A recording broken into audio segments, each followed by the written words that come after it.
চোর হয়েছিস এবার আমাদের কাঁধে কর। যেই বলেছে কাঁধে কর, ভগবান ভাবছি আমি তো কাঁধে করব, কিন্তু সবার আগে কাকে কাঁধে করব এটাই তুমি ভেবে পাচ্ছি।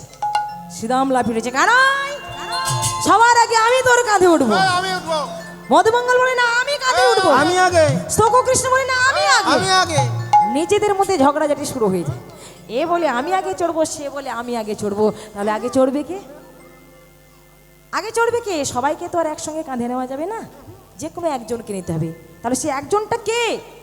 মধুমঙ্গল বলে এই তোরা ঝামেলা করিস না, একদম ঝামেলা করিস না। খেলাতে যখন কানাই চোর হয়েছে, আমরা দায়িত্বটা কানাইয়ের উপর তুলে দেব। ওই আজকে বিচার করে বলবে, ওই আজকে ভাবনা চিন্তা করে বলবে সবার আগেও কাকে কাঁধে নেবে। ভক্তমণ্ডলী, ভক্তিমতী মায়েরা লক্ষ্য করো, যেই না সকল সখারা কানাইয়ের উপর দায়িত্ব দিয়েছে, সঙ্গে সঙ্গে কানাই হাতটা বাড়িয়ে বলিয়ে দিল ওই সুবল চড়বে আমার কাঁধে। এতজন সখার মাঝখানে ভগবান সুবলের নাম ঘোষণা করল। সুবলের নাম ঘোষণা করলো কেন? না, সুবলের কাছে ভগবানের ঋণী হয়ে আছে। বলে কিসের ঋণী? কত টাকা পয়সা ঋণী? বলে না, টাকা পয়সা ঋণী নয়, ভগবান ভক্তের কাছে তার ভক্তিতে ঋণী হয়ে আছে। কারণ এই সুবল ছিল সেই ক্রেতা যুগে রাবণের ভাই বিভীষণ, বিভীষণের পুত্র যার নাম ছিল তরণী সেন। মহারাজ পরীক্ষিত এই জায়গায় প্রশ্ন করেছিলেন, হে ঋষিবর, এটা কি করে সম্ভব যে ছিল রাক্ষস কুলে, কিন্তু রাক্ষস কুল থেকে একেবারে সরাসরি গোকুলে গোবিন্দের কুলে চলে এলো কেন? কারণটা কি? প্রমোশন কখন হয়? সরকারি কর্মচারী যখন কোনো ভালো কাজ করে তখন তার প্রমোশন হয়। তাহলে এই ছেলেটা কি এমন ভালো কাজ করলো যে বিশ্ব ব্রহ্মাণ্ডের যিনি সরকার তাকে একেবারে রাক্ষস কুল থেকে গোকুলে পাঠিয়ে দিল? বলে এটা জানতে হলে আমাদের যেতে হবে সেই ক্রেতা যুগে। কি মায়েরা জানবেন নাকি? বলবো? বসতে হবে, কিন্তু আসর ফাঁকা করে চলে যাব এমনটা করলে হবে না। ছেলেদেরকে দূরে সরিয়ে দাও, সমস্ত মাথাগুলো একসঙ্গে হয়ে গেছে, ছড়িয়ে ছিটিয়ে বসিয়ে দাও, ওরাই শুধু গন্ডগোল করবে। এই বাবু, তোরা কথা বলিস না, এখানে খেলা খেলিস না।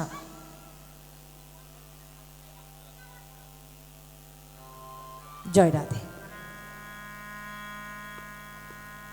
আজকে আমরা সংক্ষিপ্তভাবে জেনে নেব যে ছিল রাক্ষস কুল, রাক্ষস কুল থেকে কিভাবে গোকুলে গোবিন্দের কুলে চলে এল। ক্রেতা যুগে একদিন রাবণ রাজা বাগানের এক পাশে দাঁড়িয়ে দাঁড়িয়ে কাঁদছে। রাবণের চোখে জল কেন? রাবণ চিন্তা করছে যে কালকে রামের সঙ্গে যুদ্ধ করবে কে, রামকে পরাজিত করবে কে? আমার বীর পুত্র সৈন্য সামন্ত এক এক করে সকলে বধ হয়ে গেল, তাহলে কালকে রামের সঙ্গে যুদ্ধ করবে কে, রামকে পরাজিত করবে কে, রামকে পরাজিত করে এই রাক্ষস কুলের মর্যাদা কে করবে রক্ষা? এটাই ভেবে রাবণ এক পাশে দাঁড়িয়ে দাঁড়িয়ে শুধু কাঁদছে। আর ওই বাগানের অপর পাশে 12 বছরের বালক তরণী সেন সখাদের সঙ্গে খেলা করছে। রাবণের চোখে জল দেখে ছেলেটা তাড়াতাড়ি করে এসেছে, পেছন থেকে রাবণকে জড়িয়ে ধরেছে। জ্যাঠা মহাশয়, জ্যাঠা মহাশয়, তুমি কাঁদছো কেন গো? তোমার চোখে জল কেন? বলো না, তুমি কাঁদছো কেন? রাবণ বলে, ওরে তরণী, আমি যে কেন কাঁদছি তা তুই বুঝতে পারবি না, তুই বুঝতে পারবি না বাবা। চলে যা, যেমন করে খেলা খেলেছিলি সেভাবে খেলা খেলবি, যা, চলে যা, এখান থেকে চলে যা। জ্যাঠামশাই বুঝিয়ে বলো না, বুঝিয়ে বললেই তুমি বুঝতে পারবো। ওরে, বুঝিয়ে বললে তুই বুঝতে পারবি? তাহলে বল, কালকে রামের সঙ্গে যুদ্ধ করবে কে, রামকে পরাজিত করবে কে, রামকে পরাজিত করে রাক্ষস কুলের মর্যাদা কে করবে রক্ষা? যেই এই কথা বলেছে সঙ্গে সঙ্গে ছোট্ট তরণী রামচন্দ্র রাবণের চরণ দুখানা জড়িয়ে ধরে বলে, জ্যাঠা মহাশয়, তুমি শুধু একবার আমাকে অনুমতি দাও, তুমি একবার আমায় অনুমতি দাও, আমি যাব কালকে রামের সঙ্গে যুদ্ধ করবার জন্য। সঙ্গে সঙ্গে রাবণের মুখ থেকে বেরিয়ে গেল, ওরে কত হাতি গেল তল, আর মশা বলে কত ঝোল। আমার কত বীর পুত্র সৈন্য সামন্ত একে একে তারা শেষ হয়ে গেল, তারা বধ হয়ে গেল, কেউ রামের সঙ্গে যুদ্ধ করতে পারলো না। আর তুই এইটুকু বাচ্চা ছেলে, তুই কিনা বলিস কালকে রামের সঙ্গে যুদ্ধ করবি, রামকে পরাজিত করবি। শোন তরুণী, রাম তোর মতো শিশু নয়, তোর মতো বালক নয়, সে অসীম, তার গায়ে রয়েছে অসীম শক্তি। তুই কি পারবি তার সঙ্গে লড়াই করতে? তুই কি পারবি তার সঙ্গে যুদ্ধ করতে? চরণ দুখানা জড়িয়ে ধরে বলে, জ্যাঠামশাই আমি প্রতিজ্ঞা করলাম কালকে আমি রামকে যুদ্ধে পরাজিত করব। ওরে বোকা ছেলে, কি পাগলের মতো কথা বলছিস? রামের গায়ে অসীম ক্ষমতা, অসীম শক্তিশালী তার মধ্যে, তুই কি পারবি তার সঙ্গে লড়াই করতে? বলে, জ্যাঠামশাই গো, রামকে শক্তি দিয়ে নয়, রামকে ভক্তি দিয়ে পরাজিত করতে হবে। এবার বলুন বাবা, ভক্তির ভাব কি আর দুরাচারী রাবণ বুঝবে গো? সঙ্গে সঙ্গে বলে ফেলাই, সত্যি যদি রামের সঙ্গে যুদ্ধ করতে যাস তবে আগে মায়ের কাছে যা, মায়ের কাছে অনুমতি নিয়ে তারপরে তুই রামের সঙ্গে যুদ্ধ করতে যাবি, যা মায়ের কাছে। ছলো ছলো নয়ন নিয়ে ছেলেটা মায়ের কাছে ছুটে এসেছে। মা, মা গো, আমি যে এক অমূল্য সম্পদ পেয়েছি, আমি যে এক অমূল্য বস্তু পেয়েছি। মা বলে, হ্যাঁ রে, কি এমন অমূল্য সম্পদ পেয়েছিস, কি এমন অমূল্য বস্তু পেয়েছিস যার জন্য তোর চোখে জল? কি হয়েছে বল, বল বাবা কি হয়েছে? বলে, মা বলতে পারি, আগে তুমি আমাকে কথা দাও, আমি যা চাইবো তুমি আমাকে দেবে। ছেলে বলছে, আগে তুমি আমাকে কথা দাও, আমি যা চাইবো সেটাই তোমাকে দিতে হবে। মা চিন্তা করলো, ছেলেটা খেলা খেলতে এসেছে, খেলা খেলতে খেলতে এসেছে আমার কাছে, কি আর চাইবে? হয় কিছু খেলার জিনিস চাইবে, না হয় কিছু খাওয়ার জিনিস চাইবে। মাও করলো কি, ছেলের মাথায় হাত রেখে কথা দিল, ওরে তরুণী রে, তুই একবার বল বাবা, তুই আমার কাছে যা চাইবি আমি তোকে দেব, দেব, দেবই দেব। যেই মা কথা দিয়েছে সঙ্গে সঙ্গে মায়ের চরণ দুখানা জড়িয়ে ধরে বলে, মা তুমি শুধু একটি বারের জন্য অনুমতি দাও, তুমি শুধু একটি বারের জন্য অনুমতি দাও, কাল সকালে আমি যাব রামের সঙ্গে যুদ্ধ করবার জন্য। তরুণী বলিস না রে,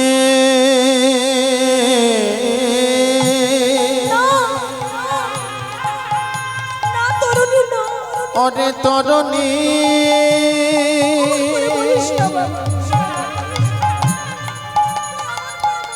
যারা যুদ্ধে গেল তারা ফিরে এলো না। বলিস না রে তরুণী, ওরে তরুণী। দেব না, দেব না, দেব না অনুমতি, আমি তোকে দেব না। ওরে তরুণী রে, তুইও তো জানিস না বাবা, যারা একবার যুদ্ধে যায় তারা যে কোনোদিন আর ফিরে আসে না রে, কোনোদিন ফিরে আসে। সঙ্গে সঙ্গে চরণ দুখানা জড়িয়ে ধরে বলি, মা, ও মা, তুমি আমাকে আশীর্বাদ করো, তুমি আমাকে আশীর্বাদ করো, আমিও যেন কোনোদিন ফিরে না আসি। ছেলের মুখে এমন কথা শুনে ছেলেকে যেতে দেব না সেদিন মার একথা বলতে পারল না, কৃষ্ণ ভজনের পথে অনুগামী করে দিল। ওরে আমি বুঝতে পেরেছি বাবা, আমি বুঝতে পেরেছি, এই বয়সে তুই রামের সঙ্গে যুদ্ধ করতে নয়, যাচ্ছিস নিজেকে রামচন্দ্রের চরণে নিবেদন করে দেওয়ার জন্য। জানিস, যারা একবার রামের হাতে মরে তারা যে মরে না রে, তারা যে অমর হয়ে যায়। আয় বাবা, তুই যাবি রামের সঙ্গে যুদ্ধ করতে, আয় আমি তোকে সুন্দর করে সাজিয়ে দেব। মা করেছে কি, আদর করে সন্তানের সর্ব অঙ্গে রাম নাম লিখে দিয়েছে। ধনুর বাণটা হাতে ধরিয়ে দিয়ে সেদিন একটা কথা বলে দিয়েছিল, ওরে তরুণী, তুই আমার কোল ছেড়ে চলে যাচ্ছিস রামের সঙ্গে যুদ্ধ করতে। তরুণী রে, যদি জীবনে একবার রামকে পেতে চাস তাহলে শোনো বাবা, শুধু মৃত্যুর সময় তুই একবার রাম বলে ডাকিস, তরুণী, রাম বলে ডাকিস। যা বাবা, যা, কৃষ্ণ ভজনের পথে অনুগামী করে দিন। এই না হলো কৃষ্ণ ভক্তিমতী জননী। সন্তান আপনার তখনই ভালো হবে যখনই তার মা ভালো হবে। মা ভালো হলেই তো সন্তান ভালো হবে। কৃষ্ণ ভক্ত সন্তান পেতে হলে আগে যে তার মাকে ভালো হতে হয়। মাকে যে কৃষ্ণ ভক্তিমতী জননী তো হতে হয়। বাবা হয়তো খারাপ হলেও চলবে, কিন্তু মা যদি কৃষ্ণ ভক্তিমতী জননী হয় তাহলে তার গর্ভেই কৃষ্ণ ভক্ত সন্তান আসে। ভেবে দেখো, মা কয়াদুর গর্ভেই তো ভক্ত প্রহ্লাদ এসেছিল। বাবা ছিল হিরণ্যকশিপু, একজন অসুর, কিন্তু কয়াদু দেবী পরম কৃষ্ণ ভক্তিমতী জননী ছিল। তাই তো তার গর্ভে ভক্ত প্রহ্লাদ এসেছিল। মা সুনীতির গর্ভে ধ্রুব মহারাজ এসেছিল। তাহলে ভালো সন্তান পেতে হলে আগে তার মাকে ভালো হতে হবে।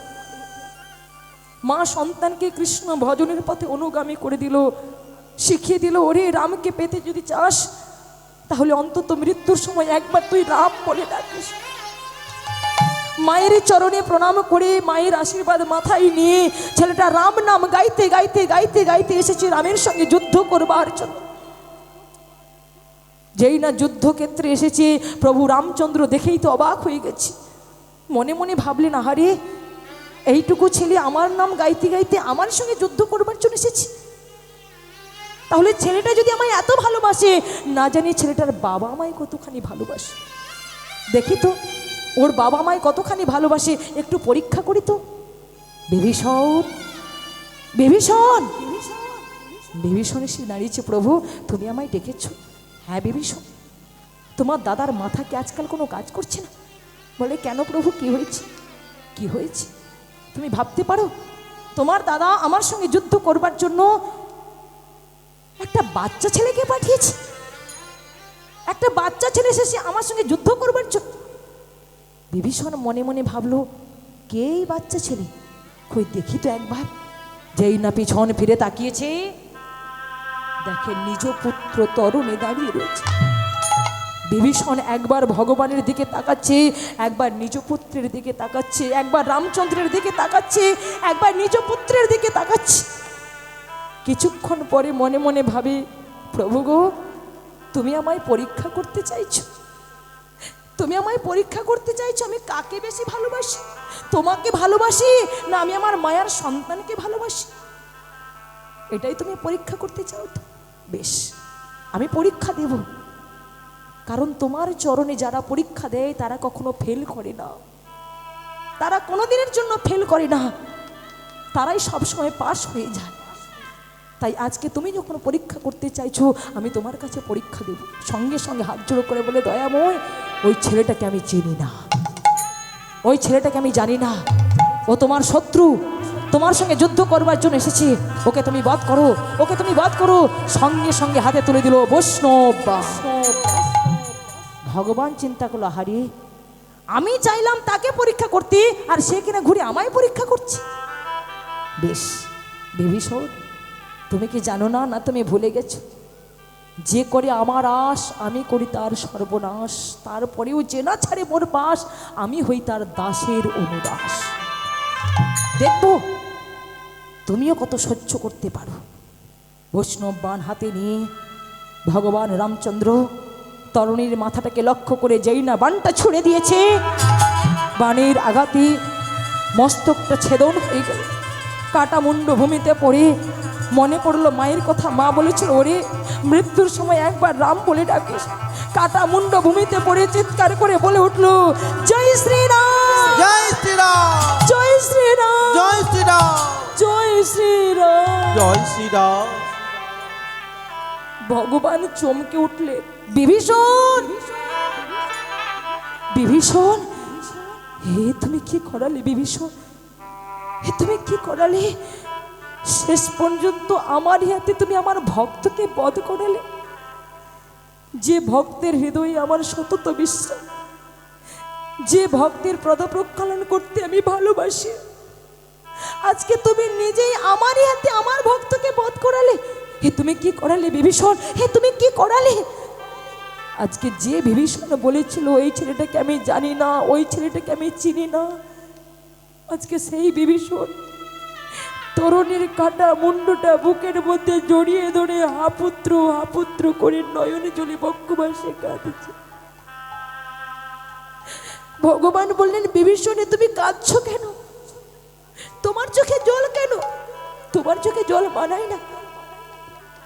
তুমি তো বলেছিলে ও আমার শত্রু। ওই ছেলেটাকে তুমি জানো না, ওই ছেলেটাকে তুমি চেনো না। ওই ছেলেটাকে মারবার জন্য তুমি আমার হাতে বৈষ্ণব বাণ তুলে দিয়েছিলে। এখন ওই ছেলেটার কাটা মুন্ড বুকে জড়িয়ে ধরে তুমি চোখের জল ফেলছো কেন? সত্যি করে বলো, সত্যি করে বলো বিভীষণ, ও কার তো নয়? বলো কার তো নয়? বিভীষণ বলে, ওগো দয়াময়, আমি তো কোনোদিন মিথ্যা বলি না, তাই আজ বলবো না। তুমি আমার কাছে জানতে চেয়েছো কার তো নয়, তাহলে শোনো দয়াময়, ও যে আমার তো নয়, আমার তো নয়, ও যে আমার তনো, আমার তনো, ও যে আমার তো নয়, আমার তো নয়, ও যে আমার তনয়, আমার তনয়, তোমার তো নয়, আমার তো নয়, আমার তো নয়, আমার তো নয়। ও যে তোমার তনয়, তোমার তনয়, আমার তনয়, আমার তনয়। ধন্য ধন্য বিভীষণ, ধন্য ধন্য তোমার শিক্ষা, ধন্য তোমার আদর্শ, ধন্য তোমার ভক্তি, ধন্য তোমার পুত্র তরুণী। ছেলেটা মৃত্যুর সময় সুবল বলেছি। সু মানে ভালো, বল মানে কথা, ভালো কথা বলেছি, আমার কথা বলেছি, তাই আশীর্বাদ করলাম। আগত দাপর যুগের মাটিতে তোমার ছেলে তরণী হবে আমার প্রিয় সখা সুবল। আজকের এই ঋণ আমি সেই দিন পরিশোধ করব যেদিন বনমাঝে সখাদের সঙ্গে খেলা খেলবো। খেলা খেলতে খেলতে যেদিন আমি হব চোর, আর আমি চোর হয়ে ওই 24 জন সখার মধ্যে তোমার ছেলেকে তরণীকে অর্থাৎ সুবলকে আমি সবার আগে কাঁধে নিয়ে বেড়াবো, কাঁধে নিয়ে বেড়াবো, আমি কাঁধে নিয়ে বেড়াবো, আমি কাঁধে নিয়ে বেড়াবো, বৃন্দাবনে পথে পথে কাঁধে নিয়ে বেড়াবো, বৃন্দাবনে পথে পথে, আজ সবাইকে দেখাইব, বৃন্দাবনের পথে পথে, সবাইকে দেখাইব, বৃন্দাবনের পথে পথে, কাঁধে নিয়ে বেড়াবো, কাঁধে নিয়ে বেড়াবো। তাই সেই দিনে ঋণ পরিশোধ করবার জন্য আজকে সবার আগে সুবলকেই তিনি কাঁধে নিয়েছে। ভক্ত ভগবান একাকার হয়ে খেলা খেলছে, খেলিছে বিনোদ খেলা সব সখাগণ, খেলিছে বিনোদ খেলা সব সখাগণে, খেলিছে বিনোদ খেলা সব সখাগণ, খেলিছে বিনোদ খেলা সব সখাসনে, সেদি বিন্দু অঙ্গে ঝরে পিপাসার কারণে, স্মৃতিবিন্দু অঙ্গে ঝরে পিপাসার কারণে, সেদি বিন্দু অঙ্গে ঝরে পিপাসার কারণে, স্মৃতিবিন্দু অঙ্গে ঝরে পিপাসার কারণে, তাদের খেলা ভালো লাগে না, তাদের খেলা ভালো লাগে না, তাদের খেলা ভালো লাগে না, নারী তাদের খেলা ভালো লাগে না গো ঘিরে ঘিরে দাঁড়াইলো খেলা ভালো লাগে নারী ঘিরে ঘিরে দাঁড়াই ও গো ভাই কানাই এই সাজে রেখে ঘিরে ঘিরে দাঁড়াইলো ভাই কানাই কানাই মাঝে রেখে ঘিরে ঘিরে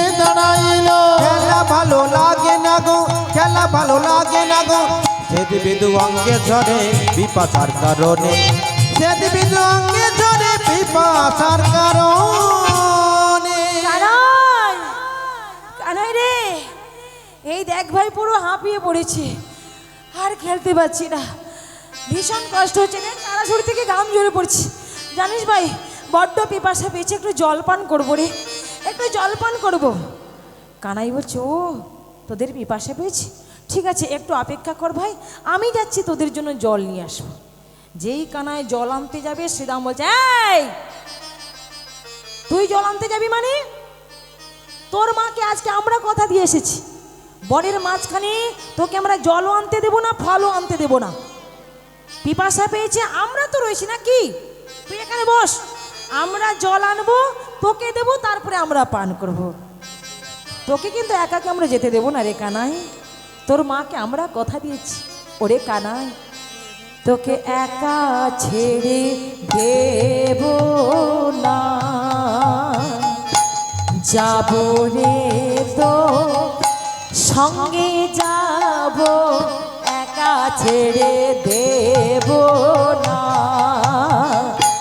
যাব রে তোর সঙ্গে যাব একা ছেড়ে দেব না তোর মায়ের কাছে বলেছি রে একা ছেড়ে দেব না ও তো মায়ের কাছে বলেছি রে একা ছেড়ে দেব না কানাই মরতে হয়তো সঙ্গে মরবো একা ছেড়ে দেব না আমি মরতে হয় রে সঙ্গে মরব একা ছেড়ে দেব না ওরে যাব রে তো সঙ্গে যাব একা ছেড়ে দেব না যাব রে তো সঙ্গে যাব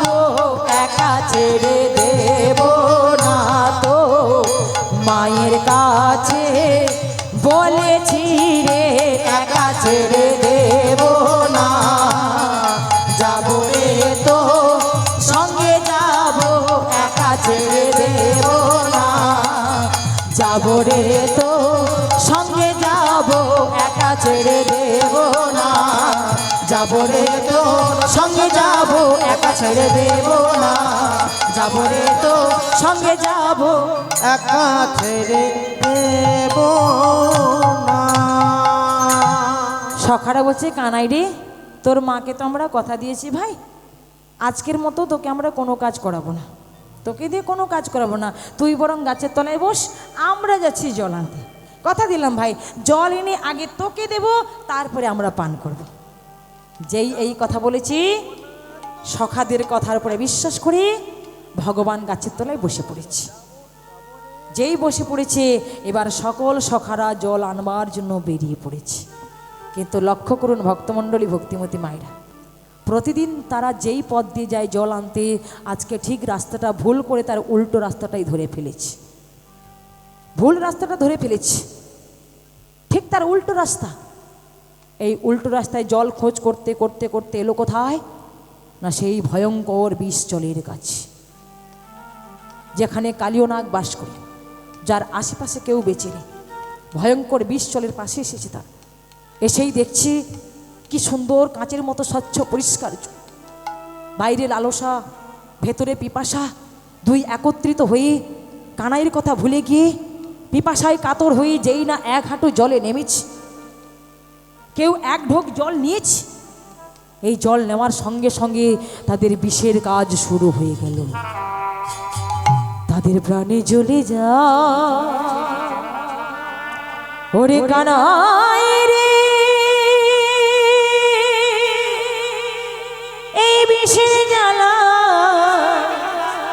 সহিতে পারি কানাই রে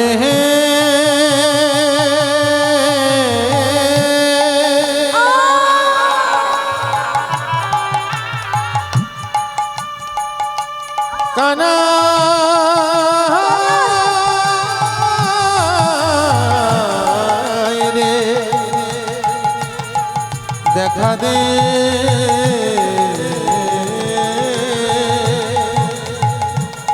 কানাই রে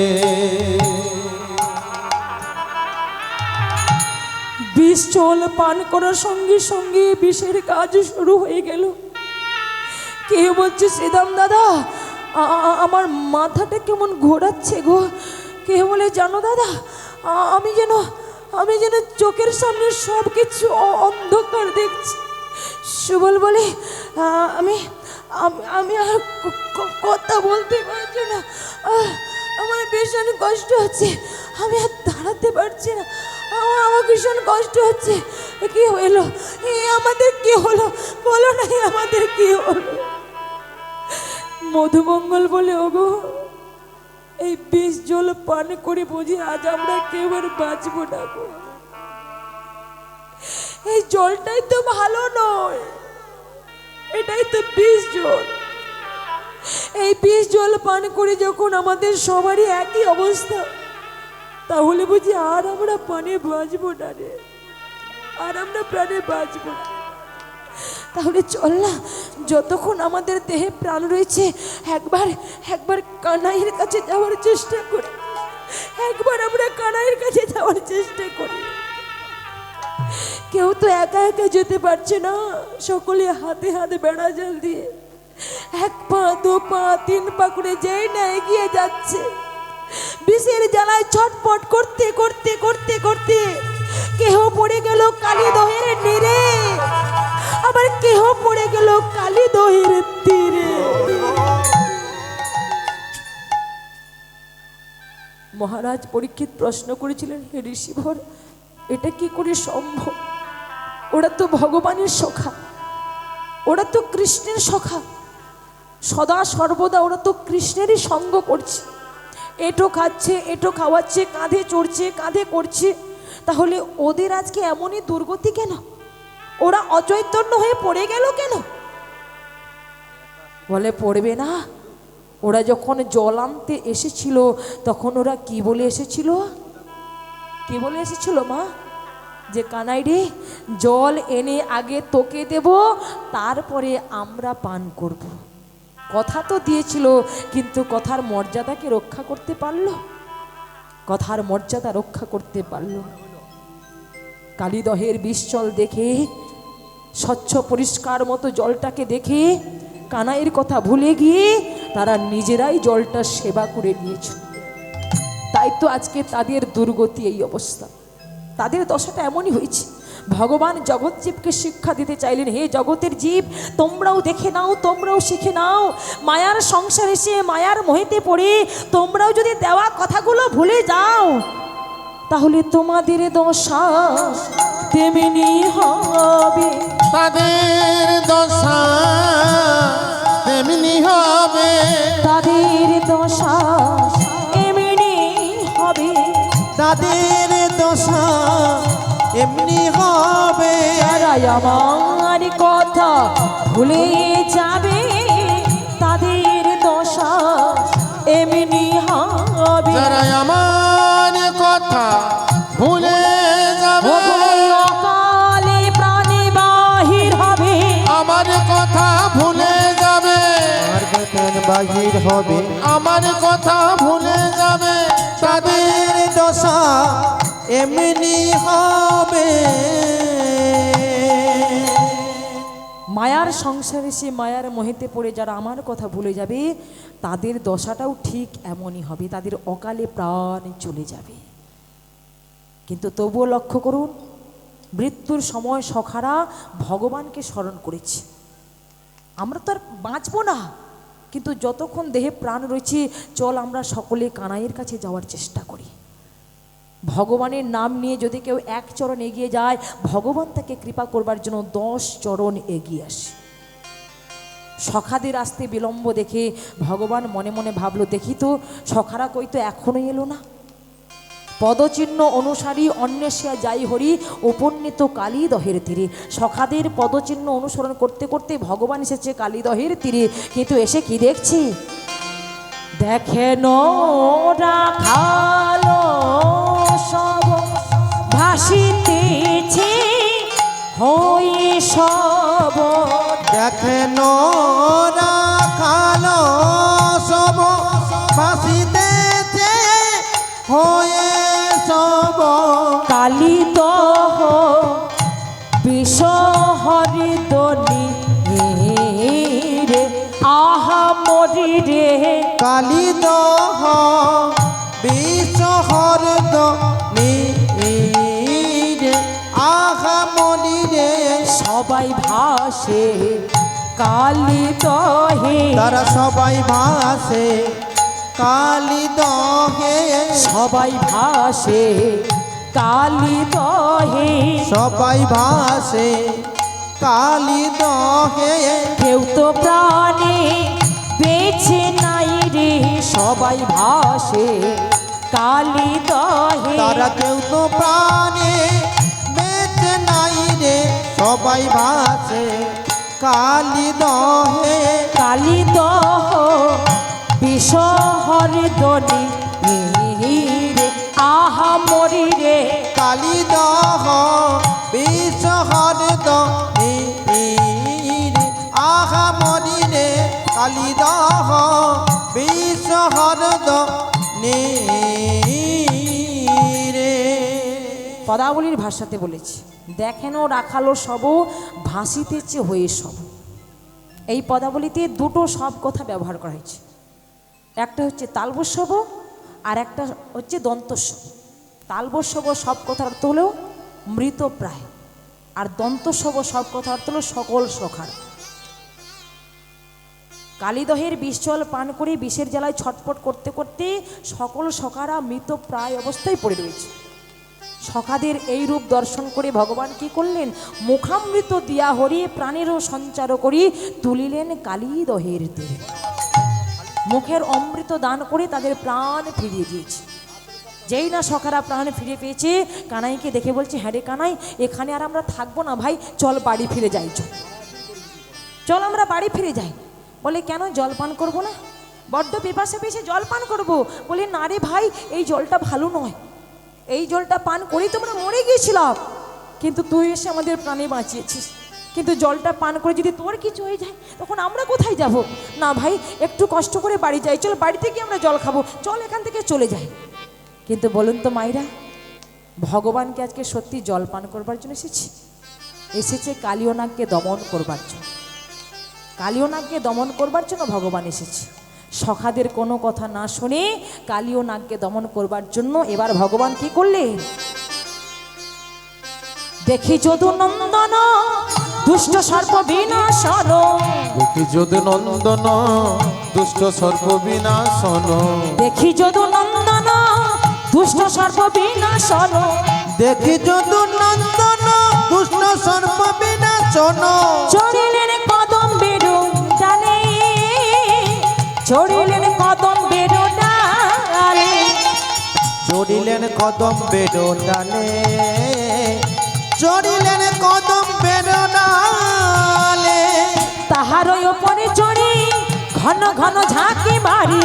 তাহার উপরে চড়ি ঘন ঘন ঝাঁকি মারি। তাহার উপরে চড়ি ঘন ঘন ঝাঁকি মারি। তাহার উপরে চড়ি ঘন ঘন ঝাঁক মারি। ছাবি দিল কালী দহের জলে, ছাবি দিল কালী দহের জলে। ঝাঁপ দিলা কালী দহের জলে। ঝাঁপ দিলা কালী দহের জলে। বসে কালিয়া দমন করবে বলে, কালিয়া দমন করবে বসে বলে। কালিয়া দমন করবে বলে। কালিয়া দমন করবে বলে। ছাপ দিল কালী দহের জলে, কালিয়া দমন করবে বলে। ছাপ দিল কালী দহের ও জলে। গো কালিয়া দমন করবে বলে। ছাপ দিল কালী দহের জলে। কালিয়া দমন করবে বলে। ছাপ দিল কালী দহের জলে। কালিয়া দমন করবে বলে। কালিয়া দমন করবে বলে। চড়িলেন কদম বেরো ডালে। চড়িলেন একেবারে ঝাঁপ দিয়ে কালীদহের জলে পড়ে গেছে। যেই না পড়েছি জল একেবারে নয় যোজন উপরে উঠে গেছে, একটা বিকট শব্দ হয়েছে। এখন জলের তলায় কালীনাগ চিন্তা করলো, কার এত বড় সাহস, কার এত বড় স্পর্ধা যে আমার জলে ঝাঁপ দিয়ে এখন সে সাঁতার কাটছে, এখন সে সাঁতার কাটছে। কালীনাগ একেবারে ভয়ঙ্কর মূর্তি ধারণ করে খুঁজতে লাগলো কে ঝাঁপ দিয়েছে আমার জলের উপর। ফনা বিস্তার করে কালীয়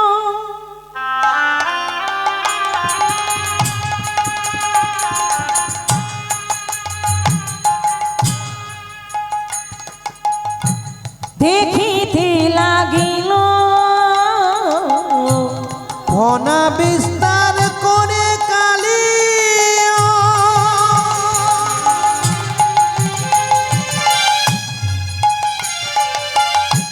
দেখিতে লাগিল, রায় শেখর ভয়ে কাঁপিতে লাগিল, রাই শেখর ভয় কাঁপিতে লাগিল। ফনা বিস্তার করে খুঁজতে লাগলো কে ঝাঁপ দিয়েছে আমার জন্য। আমার বিষের জ্বালায় কেউ থাকতে পারে না, সবাই মরে গেছে, কিন্তু কার এত বড় সাহস এখনো ঝাঁপ দিয়ে সে সাঁতার কাটছে, এখনো সে বেঁচে রয়েছে। ফনা বিস্তার করে খোঁজ করল, দেখতে দেখতে দেখতে দেখতে হঠাৎ দেখতে পেল কি একটা বাচ্চা ছেলে তার জলের উপর সাঁতার কাটছে। ভগবানকেও চিনতে পারছে না, বলে একটা বাচ্চা ছেলে, সে জানে না সে হলো বাচ্চার বাপেরও বাপ, তাই না? মনের মধ্যে অহংকার থাকলে ভগবানকে কি চেনা যায়? ভগবানকে দেখা যায় কিন্তু তাকে চেনা যায় না। চিনতে গেলে চাই আগে ভক্তির প্রয়োজন, ভক্তি থাকলে তবেই তো ভগবানকে চিনতে পারবে, কিন্তু অহংকার থাকলে সে তো বাচ্চা ছেলেই ভাববে, বলে ওরে তোর এত বড় সাহস, তোর এত বড় স্পর্ধা, আমার জলে ঝাঁপ দিতে এখনো সাঁতার কাটছিস, যদি ধরতে পারি না তোকে এবারে পিষে পিষে মেরে ফেলবো। ভগবান বললেন তথাস্তু, তুই যেভাবে আমাকে চাস আমি তোকে সেইভাবেই ধরা দেব। তা তুই তো এখন আমায় কাছে পেয়ে তো আদর করবি না, তুই যেভাবে চাস সেই মতো করে। ভগবান হয়ে গেল একেবারে কঠিন, বজ্রের মতো কঠিন হয়ে গেল। যেই কঠিন হয়ে গেল এবার কালীনাগ করছে কি, ভগবানের অঙ্গকে কোমল ভেবে শুধু দংশন করছে, মাথার উপরে ফোঁড়া বিস্তার করে রেখেছে, তার মধ্যে ঘর্ষণ করছে, যত ঘর্ষণ করছে নিজেরই ছাল চামড়া উঠে যাচ্ছে, সারা শরীর জ্বালা জ্বালা করছে। বলে যখন ঘর্ষণ করে মারতে পারলাম না তখন দংশন করব। শতমুখ বিস্তার করে যখন ভগবানের কোমল অঙ্গে দংশন করতে যাচ্ছি নিজের দাঁতগুলো ভেঙে ভেঙে পড়ে যাচ্ছে, রক্তের ধারা বয়ে যাচ্ছে। শত চেষ্টা করে যখন ভগবানকে মারতে পারছি না, কালীনাগ মনে মনে ভাবছে তাহলে কি মারতে পারবো না, এখান থেকে আমায় চলে যেতে হবে। যেই চলে যাবে ভগবান বলে ওরে এতক্ষণ তুই আমায় যেভাবে চেয়েছিলি আমি তোকে সেইভাবে ধরা দিয়েছি, কিন্তু এইবার দেখ আমি তোকে কি করি। ভগবান করেছে কি কালীনাগের উল্টো পাকে ধরেছি। আজ পাকে পাকে ধরি লইয়া নাগেরি মেরুদণ্ড ভেঙে দেয়, পাকে পাকে ধরে লইয়া নাগেরে মেরুদণ্ড ভাঙি দেয়, ধরে পাকে পাকে ধরে পাকে পাকে পাকে পাকে ধরে পাকে পাকে ধরেছে তাকে পাকে পাকে ধরেছে তাকে ত্রিভঙ্গ বাকে ধরেছে তাকে ত্রিভঙ্গ বাকে ধরেছে তাকে পাকে পাকে পাকে পাকে। ভগবান কালীনাগের যেই না উল্টো পাকে ধরেছি মেরুদণ্ডটা ভেঙে গেছে। এবার বলুন বাবা, যার মেরুদণ্ড ভেঙে যায় সে কি আর সোজা হয়ে দাঁড়াতে পারে? তখন তার মাথাটা নিচু হয়ে যায়। ভগবান বলে ওগো জীব, যতক্ষণ না তোমার মাথা নিচু হবে ততক্ষণ তুমি আমার কৃপা পাবে না, ততক্ষণ তুমি আমার কৃপা পাবে না। এ হচ্ছে জলের তলার অংশ, কিন্তু জলের উপরে কি ঘটছে যে সখারা মায়ের কাছ থেকে দায়িত্ব করে কানাইকে বনে এনেছিল, কিন্তু আজকে সেই কানাই কালিদহের বিষ চলে ঝাঁপ দিয়েছে। সখারা বলছে, ওরে কানাই, একবার তুই আমাদের কাছে ফিরে আয় ভাই, আমরা যে তোর মাকে কথা দিয়েছি, কি করে এখন মায়ের কাছে গিয়ে বলবো বলতো ভাই, একটি বাড়ির জন্য আমাদের কাছে ফিরে আয় ভাই, একটি বাড়ির জন্য ফিরে আয়। ওরে কানাই, কানাই কি বলে যা দিব ঘরে, মোরা কি বলিব যশোদারে, কি বনে যাইব ঘরে, কি বলইব মা যশোদারে, কি বলে যা ইব ঘরে, কি বলিব যশোদারে, মোরা কি বলে যাইব ঘরে, কি বলিব মা যশোদারে, ধেনু বাছ কাঁদে ও ভরা, ও ভরা, ওই না ধেনু বৎস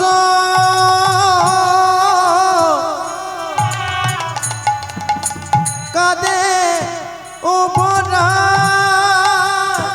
ও ভরা,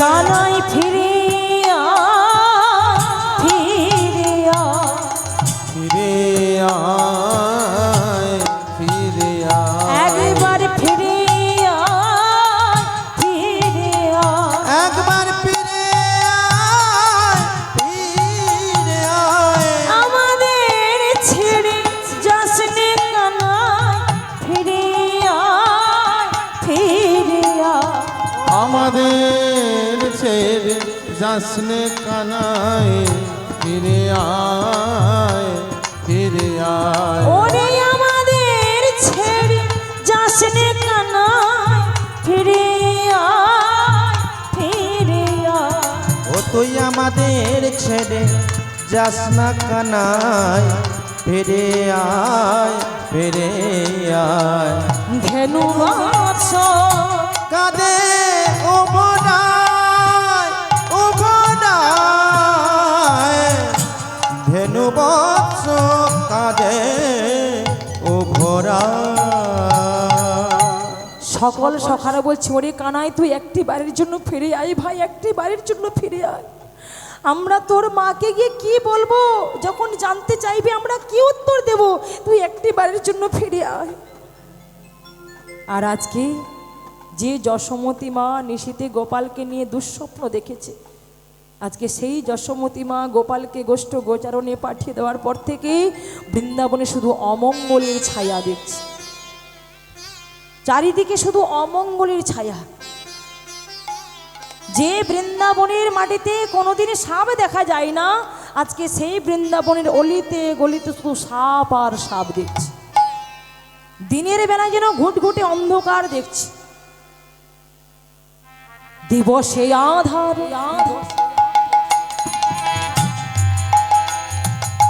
গোকুল নগর, দিবসে আধার, গোকুল নগর, দিবসে আধার গোকুল নগর, সঘনে কাঁপয়ে মোহে, দিবসে আধার গোকুল নগর, সঘনে কাপয়ে মোহে, রুধির বরিখে নয়ন নিমিখে, সকলে হেরয়ে তহি, রুধির বরিখে সঘনে নিমিখে, সকলে হেরয়ে তহি, দেখে দিনের বেলা আধার হলো, দেখে দিনের বেলায় আধার হলো, দিনের বেলায় আধার হলো, দেখে দিনের বেলায় আধার হলো, চারিদিকে রোধে বৃষ্টি হলো, দিনের বেলায় আধার হলো, চারিদিকে রোধির বৃষ্টি হলো, গোকুলের চাঁদ ডুবে গেল, চারিদিকে রুধির বৃষ্টি হলো, গোকুলে চাঁদ ডুবে গেল, চারিদিকে রুধির বৃষ্টি হলো, দিনের বেলায় আধার হলো। যশোমতী কয় দারুণ স্বপন দেখিনু রজনীর শেষে, আমারে গোপালী ভুজঙ্গ বেরোলো, জারলো বিষম বিষ। নন্দ মহারাজের কাছে ছুটে এসেছে, মহারাজ যে বৃন্দাবনে কোনোদিন সাপ দেখা যায় না, আজকে অলিতে গলিতে শুধু সাপ আর সাপ দেখছি, যেন রুধির বৃষ্টি ঝরছে, দিনের বেলা আমি ঘুটঘুটে অন্ধকার দেখছি। না জানি আমার গোপালের কত বিপদ হয়েছে, না জানি আমার গোপালের কত বিপদ হয়েছে। চলুন না মহারাজ, চলুন না একবার বনে গিয়ে আমার গোপালকে দেখে আসি। যশোমতী মায়ের এমন কথা শুনে নন্দ মহারাজ সঙ্গে আরও যারা ছিল সবাইকে নিয়ে ওই সখাদের পদচিহ্ন অনুসরণ করতে করতে সবাই মিলে এসেছে সেই কালীদহের বিষ জল। আর এসে দেখছি সকল সখারা দাঁড়িয়ে রয়েছে, শুধু সেখানে আমার গোপাল নেই। মা যশোমতীকে আর থাকতে পারে, ছুটে গিয়ে শ্রীরামকে জড়িয়ে ধরেছি, বলে হ্যাঁ রে শ্রীরাম, তোরা সকলে দাঁড়িয়ে রয়েছিস, তাহলে আমার গোপাল কোথায়? বল আমার গোপাল কোথায়? শ্রীরাম বলে, জানো মা, তোমার গোপালকে আমরা বারবার করে বারণ করেছিলাম, কিন্তু তোমার গোপাল আমাদের কোনো কথা না শুনে ওই কালীদহের বিষ চলে ঝাঁপ দিয়েছে। মা, তোমার গোপাল ওই বিষ চলে ঝাঁপ দিয়েছে। সব বিবরণ মাতা যশোমতী শুনিয়া বালকের মুখে অবনী মাঝারে মূরছিত কই মাধব কাঁদয়ে দুঃখী অচৈতন্য হয়ে পড়ে যাচ্ছে। যে জলে আমার গোপাল ঝাঁপ দিয়েছে, আমি ওখানে ঝাঁপ দিয়ে প্রাণ বিসর্জন করব। এই জন্মে যখন গোপালকে পেলাম না, গোপালের মুখে মা ডাক শুনতে পেলাম না, এই জন্ম আমি রাখবো না, ওই ঝাঁপ দিয়ে আমি আমার প্রাণ বিসর্জন করব। অচৈতন্য হয়ে পড়ে যাচ্ছে। সকল সখারা মাকে সচেতন করছে। যখনই জ্ঞান ফিরে যাচ্ছে, আবার সেই গোপালের জন্য চোখের জল ফেলে, ওরে গোপাল একটিবার ফিরে আই বাবা, একটিবার আমাকে মা বলে ডাক। গোপাল রে সারা দে গোপাল, সারা দে রানী রে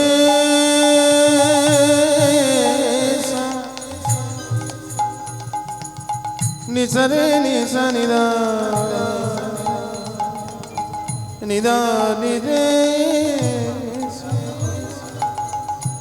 সারে বাপদা মাপগা মারে সারে বাপদা নিসা নিসারে সারে বাগা মারে নিসারে নিসা ধানি পা মাপগা মারে সনিদা রে গোপাল রে সারা দে গোপাল, সারা দে গোপাল রে সারা দে গোপাল, সারা রে অভাগিনী মা যেতে ফুকারে কাঁদে, অভাগিনী মা যে তো পুকারে কাঁদে, সারা দে গোপাল, সারা দে গোপাল রে সারা দে গোপাল, সারা দে, সারা দে গোপাল, সারা দে। অভাগিনী বলে কি দেবে না সারা,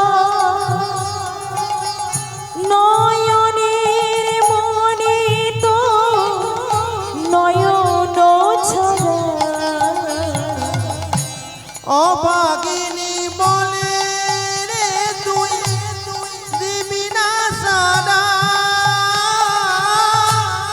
নয়নের মনে তুই নয়ন ছাড়া দেখা কি পাবো না এই নয়নে, দেখা কি পাব না এই নয়নে সারা দে গোপাল সারা দে গোপাল রে সারা দে গোপাল সারা দে গোপাল রে সারা দে সারা দে সারা দে।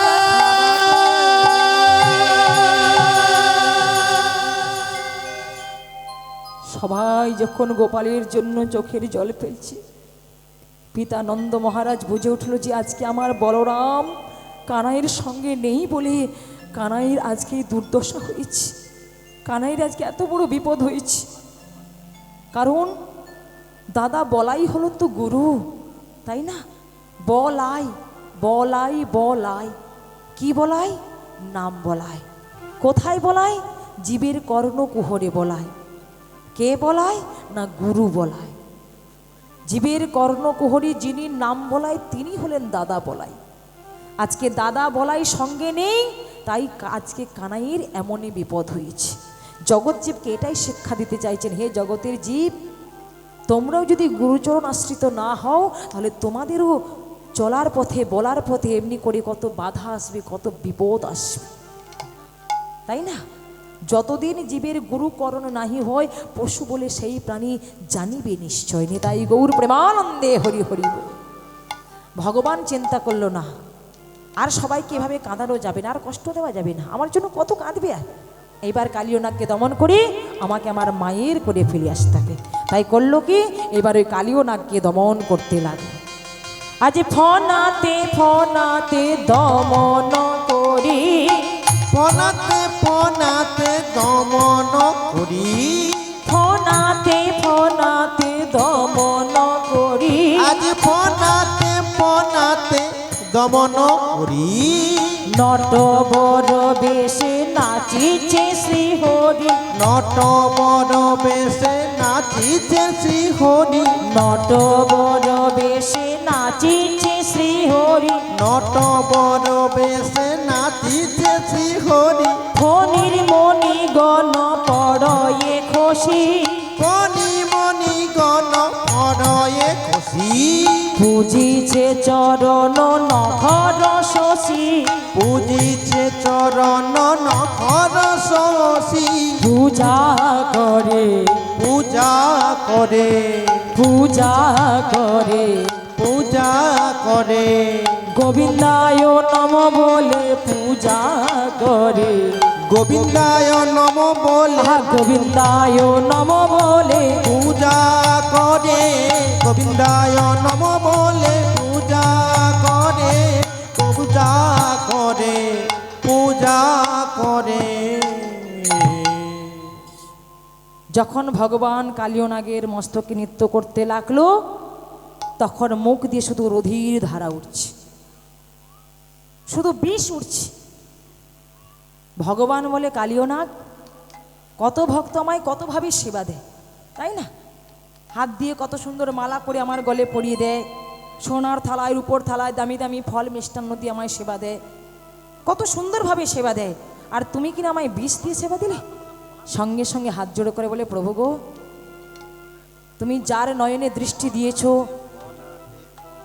যার হাত দিয়েছ, যার বুক ভরা ভালোবাসা দিয়েছ, সে তো তোমাকে সেইভাবেই সেবা দিচ্ছে। কিন্তু তুমি আমায় নয়ন দিয়েছ, কিন্তু নয়নে তো বাড়ি দাও না। তুমি আমার হৃদয়ে দিয়েছ শুধু অহংকার, আর আমার মুখে দিয়েছ তীব্র বিষ। তাই আজকে সেই অহংকার দিয়ে তীব্র বিষ দিয়ে আমি তোমার সেবা দিচ্ছি, তুমি এই সেবাটাই গ্রহণ করো নি। তাই গৌর প্রেমানন্দে হরি হরি। বল। বলে কালিয়নাথ, তুমি আমাকে আমার বাবা মায়ের কোলে ফিরিয়ে দিয়ে তুমি চলে যাও রমণক দ্বীপে। বলে প্রভু গো, আমি যদি এখান থেকে উঠে চলে যাই তাহলে গরু তো আমাকে আক্রমণ করবে, ওই তোমাকে শেষ করে ফেলবে। বলে শোনো, গরুর যখন তোমাকে আক্রমণ করতে আসবে তখন তুমি মাথা নিচু করে দেখাইয়ে দিও, মাথা নিচু করে দেখাই দিও, নিচু করে দেখাইয়ে দিও, মাথা নিচু করে দেখায় দিও, আমার চরণ চিহ্ন নিচু করে দেখাইয়ে দিও, আমার চরণ চিহ্ন মাথা নিচু করে দেখায় দিও। শোনো কালিয়নাগ, তোমার মস্তকে আমি আমার চরণ চিহ্ন করে দিলাম। যখন গরু তোমাকে আক্রমণ করতে আসবে তুমি মাথা নিচু করে আমার চরণ চিহ্ন দেখিয়ে দেবে, ও তোমাকে আর আক্রমণ করবে না। বলে প্রভু, আজকে আমার সমগ্র সর্পকুল থেকে আমি একটা কথা বলে যেতে চাই। যারা তোমার এই কালীয় দমন লীলা আস্বাদন করবে, আমি আমার সর্পকুল থেকে একবারে এগ্রিমেন্ট করে দিলাম তার কোনোদিন সর্পাঘাতজনিত মৃত্যু হবে না। এবার কোনো মা হয়তো মনে মনে ভাবছে মাঝখানে যে আমার ঘুম এসে গিয়েছে, চিন্তা করবেন না, শুধু ফোঁস করবে কিন্তু ছোবল মারবেন না। নেতাই গৌর প্রেমানন্দে হরি বল। হরি বল। এবার কালিয়নাগ কি করলেন, ভগবানকে নিজের মস্তকে করে আস্তে আস্তে করে এবার কালিত হয়ে ফুলে উঠতে লাগলো। যেই না উঠতে লাগলো, এদিকে সকল সখারা, মা যশোমতী, পিতা নন্দ মহারাজ সবাই মিলে দেখতে পেয়েছে। দেখতে পেয়ে এবার সকল সখারা ছুটে ঝুলেছে, কানাইয়া কানাইয়া মেরা ভাইয়া কানাইয়া, হরি বল। কানাইয়া কানাইয়া মেরা ভাইয়া কানাইয়া, কানাইয়া কানাইয়া মেরা ভাইয়া কানাইয়া, কানাইয়া কানাইয়া মেরা ভাইয়া কানাইয়া, আউরে আউরে মেরা ভাইয়া ও, আউরে আউরে মেরা ভাইয়া ও, আউরে আউরে মেরা ভাইয়া ও, আউরে আউরে মেরা ভাইয়া, কানাইয়া কানাইয়া মেরা ভাইয়া কানাইয়া, কানাইয়া কানাইয়া মেরা ভাইয়া কানাইয়া, गल में लग जा मेरा भैया ओ, गल में लग जा मेरा भैया ओ, गल में लग जा मेरा भैया ओ, गल में लग जा मेरा भैया, कन्हैया कन्हैया मेरा भैया कन्हैया, कानाइया कानाइया मेरा भाइया कानाइया।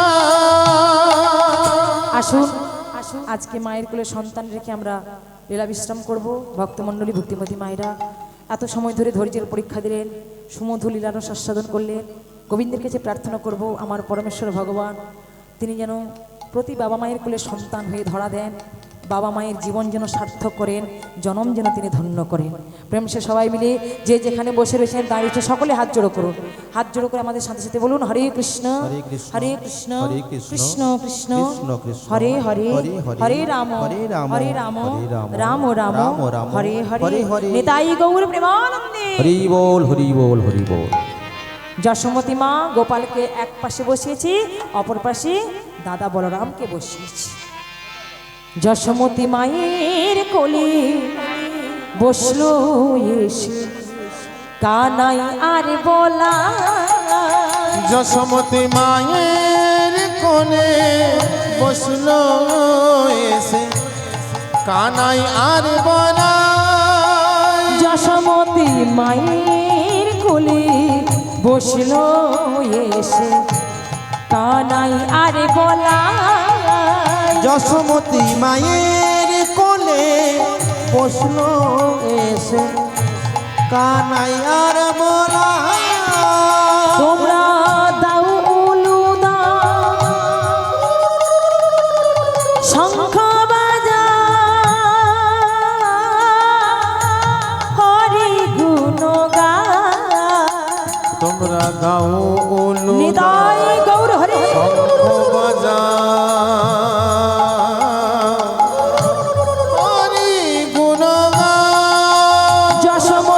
মায়ের কোলে বসলো এসে কানাই আর বলা যশোমতী মায়ের কোলে বসলো এসে কানাই আর বলা সবাই মিলে দুটি বাহু তুলে নিতাই গৌর হরিব নিত্যানন্দের বোন শ্রী অদ্বৈতের বোন শিবাল গদাধরের বোন নিতাই গৌর হরি বল নিত্যানন্দের বল শ্রী অদ্বৈতের বল শিবাস গদাধরের বল হরি বল হরি বল হরি বল হরি বল হরি বল হরি বল হরি বল হরি বল হরি বল হরি বল হরি হরি বল নিতাই গৌর প্রেমানন্দে হরি হরি বল হরি